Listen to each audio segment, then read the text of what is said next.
Everyone, कैसे हैं आप लोग। आई होप आप लोग बहुत अच्छे होंगे और सबकी पढ़ाई बहुत अच्छे से चल रही होगी। तो आज हमने जो जीएस की सीरीज चालू की है, आज हम उसका नेक्स्ट पार्ट लेके आए हैं। तो जो आज हमारा टॉपिक है राष्ट्रपति, जो भाग 5 में राष्ट्रपति के बारे में जो बताया गया है, तो आज हम उससे कुछ जो इम्पोर्टेंट क्वेश्चन बनेंगे वो आज हम मिलके सॉल्व करते हैं। भाग 5 में जो आर्टिकल दिए हैं 52 से लेके 151 तक, तो ये तो सारे आर्टिकल दिए हैं, लेकिन जो हमें राष्ट्रपति के मोस्ट इम्पोर्टेंट आर्टिकल पढ़ने हैं वो पढ़ने हैं 52 से लेके 61 तक। इसमें जो राष्ट्रपति के जो भी इम्पोर्टेंट आर्टिकल आते हैं उससे अंतर्गत जो भी और क्वेश्चन सॉल्व होते हैं, आज हम मिलके वो चीजें करते हैं। तो आज हम मिलके उनके सारे क्वेश्चन सॉल्व करते हैं। तो सबसे पहले हमारा पहला क्वेश्चन, भारतीय संविधान के अनुसार देश का प्रथम नागरिक कौन होता है। तो भारतीय संविधान में जो हमारे देश के प्रथम नागरिक हैं वो हमारे राष्ट्रपति हैं। राष्ट्रपति का जो पद है वो इंग्लैंड से लिया गया है। इनका जो राष्ट्रपति का जो पद लिया गया है वो इंग्लैंड के संविधान से लिया गया है। आगे चलते हैं हम लोग। भारतीय संविधान के अनुसार संघ की कार्यपालिका शक्तियां किसमें निहित हैं। तो जो भारतीय संविधान है इसमें हमें संघ की कार्यपालिका की जो शक्तियां हैं वो हमारे राष्ट्रपति में निहित है। जो कार्यपालिका की शक्ति यहाँ दी हुई है हमारे संविधान में वो आर्टिकल 53 में दी हुई है। ठीक है, आर्टिकल 53 में कार्यपालिका की शक्तियां दी हुई है, लेकिन जो कार्यपालिका की शक्तियां राष्ट्रपति में निहित है, लेकिन इसका वास्तविक जो शक्तियां होती हैं वो हमारे प्रधानमंत्री में होती निहित होती हैं, क्योंकि राष्ट्रपति कोई भी सलाह बिना मंत्रिपरिषद की सलाह पे वो कार्य नहीं करता है। तो मंत्रिपरिषद की सलाह पर ही राष्ट्रपति आगे के सारे कार्य करते हैं। हमारा अगला क्वेश्चन है, भारतीय संविधान के अनुसार देश के तीनों सेनाओं का अध्यक्ष कौन होता है। तो वो भी हमारे राष्ट्रपति होते हैं, क्योंकि जो हमारी तीनों सेनाएं हैं, जल सेना, वायु सेना और थल सेना, इसके जो सुप्रीम कमांडर होते हैं वो हमारे राष्ट्रपति होते हैं, क्योंकि इन्हीं के आदेश पर ही हमारी सेनाएं, अगर कोई युद्ध वगैरह होता है तो इन्हीं के आदेश से ही वो युद्ध स्टार्ट होता है और इन्हीं के आदेश से वो युद्ध समाप्त होता है। इसलिए तीनों सेनाओं के सुप्रीम कमांडर होते हैं। अगला क्वेश्चन है हमारा, राष्ट्रपति भारत का राष्ट्रपति होता है तो ये संवैधानिक अध्यक्ष होता है, क्योंकि जो भारत का राष्ट्रपति होता है ये हमारा सबसे प्रथम नागरिक होता है। ठीक है, तो इसी वजह से ये हमारा क्वेश्चन नंबर होता है सेकंड सही। यहाँ पे भारतीय सशस्त्र सेनाओं का सर्वोच्च कमांडर ये हमारे राष्ट्रपति ही होते हैं, सर्वोच्च कमांडर। आगे चलते हैं, भारत में भारत के राष्ट्रपति के लिए आवश्यक योग्यता नहीं है।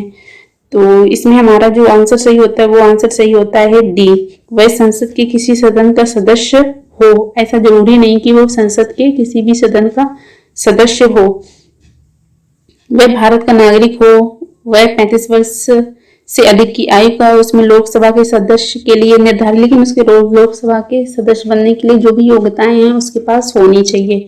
और अगर कोई भी देश का नागरिक अगर राष्ट्रपति का चुनाव लड़ना चाहता है तो इसकी जो योग्यता दी गई है वो हमारे आर्टिकल 58 में दी गई। इसकी योग्यता, राष्ट्रपति की जो योग्यता दी गई है वो आर्टिकल नंबर 58 में राष्ट्रपति की योग्यता के बारे में बताया गया है। लेकिन इसमें जो उनके लिए राष्ट्रपति, इसके पास 50 अनुमोदक और 50 प्रस्तावक होने चाहिए, वही इंसान हमारे राष्ट्रपति का चुनाव लड़ सकता है। अनुमोदक मीन्स लोकसभा और राज्यसभा से उसके पास 50 प्रस्तावक और 50 अनुमोदक ऑलरेडी होने चाहिए, तभी वो राष्ट्रपति का चुनाव लड़ सकता है। हम लोग आगे जो नेक्स्ट क्वेश्चन है हमारा, भारत के राष्ट्रपति निर्वाचित होने के पात्र बनने के लिए किस व्यक्ति की आयु पूर्ण होनी चाहिए। किसी व्यक्ति की आयु पूर्ण होनी चाहिए, वो मतलब अगर भारत का राष्ट्रपति बनता है तो उसकी न्यूनतम आयु कितनी होनी चाहिए, वो है हमारी 35 वर्ष। राष्ट्रपति पद के उम्मीदवार के लिए, नेक्स्ट क्वेश्चन, राष्ट्रपति पद के उम्मीदवार के लिए अधिकतम आयु कितनी होनी चाहिए। तो हमारे यहाँ पे अधिकतम आयु की कोई सीमा नहीं निर्धारित की गई है। कोई भी इंसान कितनी बार चाहे उतनी बार वो राष्ट्रपति बन सकता है और ना तो उसकी कोई अधिकतम सीमा। हमारे यहाँ पे जो आर्टिकल 57 है, आर्टिकल जो हमारा आर्टिकल 57 है, इसमें आर्टिकल 57 में जो हमारी योग्यताएं, पुनः निर्वाचन की जो राष्ट्रपति को योग्यताएं नहीं, क्यों एक व्यक्ति एक से ज्यादा बार भी निर्वाचित हो सकता है। अभी तक केवल हमारे यहाँ पे ऐसे एक ही राष्ट्रपति रहे हैं जो 2 बार निर्वाचित हुए हैं, डॉक्टर राजेंद्र प्रसाद, जो हमारे भारत के प्रथम प्रधानमंत्री भी थे, राष्ट्रपति थे, प्रधानमंत्री नहीं, जो हमारे देश के प्रथम राष्ट्रपति रहे थे, ये 2 बार निर्वाचित हुए थे। तो जो पुनः निर्वाचन की जो प्रक्रिया है वो आर्टिकल 57 में दी गई है। तो कोई भी व्यक्ति एक से अधिक बार भी निर्वाचित रह सकता है ना, और इसमें कोई एज की सीमा भी नहीं है, कितनी भी एज तक वो निर्वाचित हो सकता है। चलते हैं अपने नेक्स्ट क्वेश्चन की तरफ। मुख्य न्यायाधीश की अनुपस्थिति में राष्ट्रपति किसके समक्ष शपथ लेता है? अगर हमारा जो चीफ जस्टिस ऑफ इंडिया है, अगर वो वहां पे उपस्थित नहीं है, तो हमारे राष्ट्रपति किसके सामने शपथ लेंगे? तो ये हमारे सर्वोच्च न्यायालय के वरिष्ठ न्यायाधीश, जो 34 न्यायाधीश होते हैं, उसके अलावा जो अन्य न्यायाधीश होते हैं, जो उसमें सबसे वरिष्ठ होंगे, उन्हीं से ये शपथ लेंगे, उन्हीं के सामने ये शपथ लेते हैं। और जो शपथ की प्रक्रिया है, ये हमारे आर्टिकल 60 में बताया गया है। आर्टिकल नंबर 60 में शपथ के बारे में बताया गया है। आगे चलते हैं हम लोग। यदि राष्ट्रपति और उपराष्ट्रपति दोनों देश से बाहर हो, तो उस स्थिति में उसके कार्यभार को कौन ग्रहण करता है? तो हमारे जो इस समय पे कार्यवाहक राष्ट्रपति रहते हैं, तो इस समय पे जो हमारे राष्ट्रपति की कार्यभार संभालते हैं, वो हमारे मुख्य न्यायाधीश संभालते हैं। तो इसका ऑप्शन नंबर जो सही होता है वो हमारा सही होता है सी नंबर। आगे चलते हैं। यदि राष्ट्रपति त्यागपत्र देना चाहे, तो वो अपना त्यागपत्र किसे संबोधित करके देगा? तो ये हमारे जो राष्ट्रपति अपना त्यागपत्र देंगे, वो हमारे उपराष्ट्रपति को संबोधित करके त्यागपत्र देंगे। राष्ट्रपति के त्यागपत्र की सूचना उपराष्ट्रपति किसको देता है? तो ये जो सूचना देता है, ये लोकसभा अध्यक्ष को, सबसे पहले सूचना लोकसभा अध्यक्ष को ही देता है। एक ही समय में यदि राष्ट्रपति और उपराष्ट्रपति दोनों का पद रिक्त हो जाए, तो राष्ट्रपति के कृत्यों का निर्वहन कौन करेगा? तो हमारे वही सुप्रीम कोर्ट के मुख्य न्यायाधीश करेंगे, उन्हीं को हम भारत का मुख्य न्यायाधीश भी कहते हैं। तो हमारा जो क्वेश्चन सही होगा वो सही होता है बी नंबर।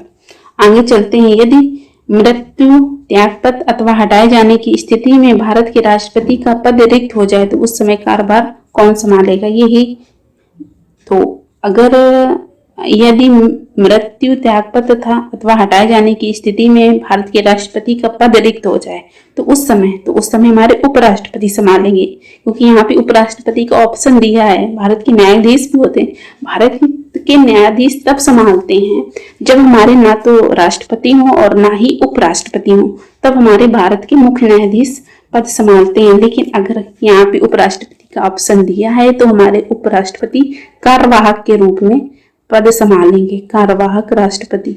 और जो ये कार्यवाहक राष्ट्रपति का भाग दिया गया आर्टिकल 65 में दिया गया है। आर्टिकल 65 के अकॉर्डिंग ये कार्यभार संभालेंगे हमारे उपराष्ट्रपति। और ये कार्यवाहक राष्ट्रपति का जो समय होता है, ये 6 माह होता है, अधिकतम 6 माह। इसके अंदर ही इनको दोबारा से चुनाव करवाना पड़ता है।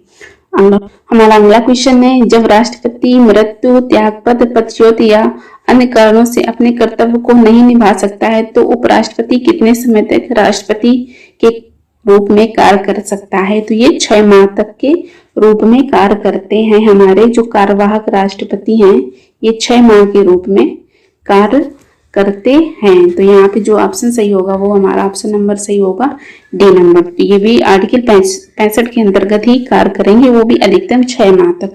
अगर ये उपराष्ट्रपति उसी टाइम पे कार्य कर रहे होते हैं, तो फिर इनको जो भी राष्ट्रपति की जो भी योग्यताएं होती हैं, जो भी फैसिलिटी राष्ट्रपति को दी जाती है और जो भी वेतन राष्ट्रपति को दिया जाता है, वो सारे उस टाइम पे जो कार्यवाहक राष्ट्रपति होता है, सारी फैसिलिटी उपराष्ट्रपति को मिलती है, एक राष्ट्रपति की जितनी फैसिलिटी होती है। तो आज के हमारे क्वेश्चन समाप्त होते हैं।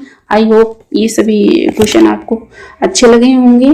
तो आप हमारे चैनल को सब्सक्राइब, शेयर और कमेंट जरूर कीजिएगा। इसी तरह के हम और मोस्ट इम्पॉर्टेंट क्वेश्चन आपके लिए लाते रहेंगे। तब तक के लिए सब लोग अपने अच्छे से ख्याल रखना और पढ़ाई करते रहना। जय हिंद।